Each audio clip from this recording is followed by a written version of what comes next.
I'm reminded of a story of a guy that lived way at the top of a mountain. This mountain was long, windy, and curvy.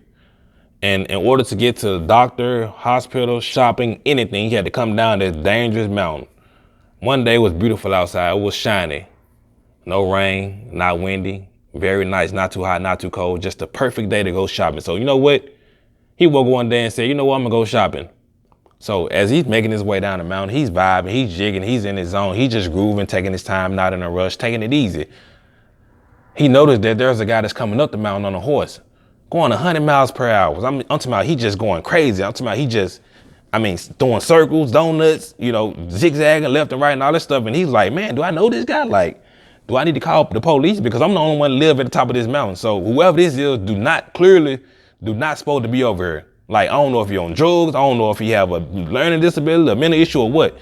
And the man started getting a little scared. So, as they got closer, he started to slow down a little bit because he's thinking that the guy that's coming up on the horse is going to slow down. He noticed the guy wasn't slowing down. The guy was still going full speed ahead. So as they got close, the guy that's coming down the mountain just jumped off. I'm talking about just dove on the concrete, just sliced it like it was a jacuzzi tub or something like that. Now at this point, he's pissed. He's frustrated. He's dusting himself off.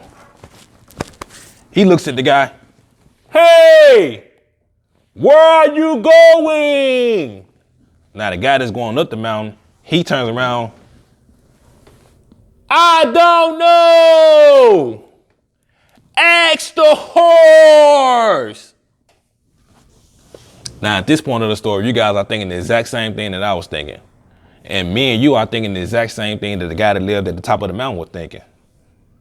Go ahead and say it. Why should I ask the horse? Like, is the horse going to talk back? Is the horse going to really have a conversation with me if I do ask him? Like, what's the point of that? Like, is this Dr. Doolittle where animals talk back to humans and things like that? Like, is this Dr. Doolittle where I can actually understand horse language or horse can understand, human language? Like, I'm confused. I was left confused like you guys.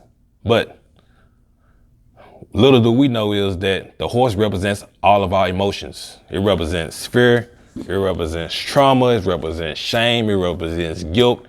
It represents all these things. And it's got us running in circles. It's got us going around 100 miles an hour to the point where we can't even answer a simple question. Where are you going?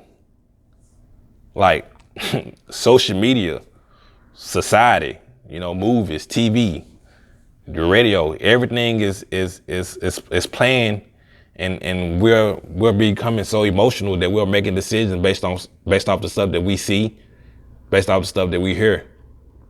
Like, be careful what you're listening to. Be careful what you're looking at. Be careful what's going on around you. Be careful who you entertain. Be careful what you entertain. Be careful what you eating. Be careful what you put in your body, because the law of the universe says you will reap what you sow. So if you sowing that kind of energy, if you sowing those thoughts that's messing with your emotions, that's messing with your core values, guess what you're gonna reap? You're gonna reap all those things, good or bad. See, you got to take control of your life. You got to grab that horse before that horse run you off that cliff. Like, a lot of you guys doing stuff for a lot of you guys want, some kind of instant gratification, that you're clout chasing. You're doing stuff for likes. You're doing stuff for followers. You're doing stuff for comments. That's going against your core values. They're going against who you are as a person. You're doing stuff that has nothing to do with your goal and where you want to go in life. You're so emotionally tied to all these things that you don't even know where you're going. You're definitely not going in the direction that you want to go or where you need to go. So guess what you're going to end up? Somewhere you don't want to be, or somewhere you didn't want to go. So every day I wake up, I ask myself, I look myself in the mirror, I say, where am I going? Where are you going? I talk to myself in the mirror every single morning. What are we going to do today? Are we going to make it happen today? Are we going to try to be great today? Or are we just going to do what everybody else wants us to do today? Like, you got to check your emotions, because your emotions will have you out here messed up. Your emotions will have you lost. Your emotions will have you going nowhere.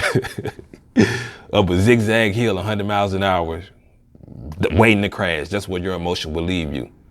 So the same question I ask myself, I'm going to ask you. Where in the hell are you going? Whenever you find out, let me go. let me know. It's your new guru. It's your boy Mo Pre, the youngerpreneur. I love everybody. Thanks for watching my videos. Remember, guys, do not let your emotions take you to a place you don't want to go or you don't want to be. We out.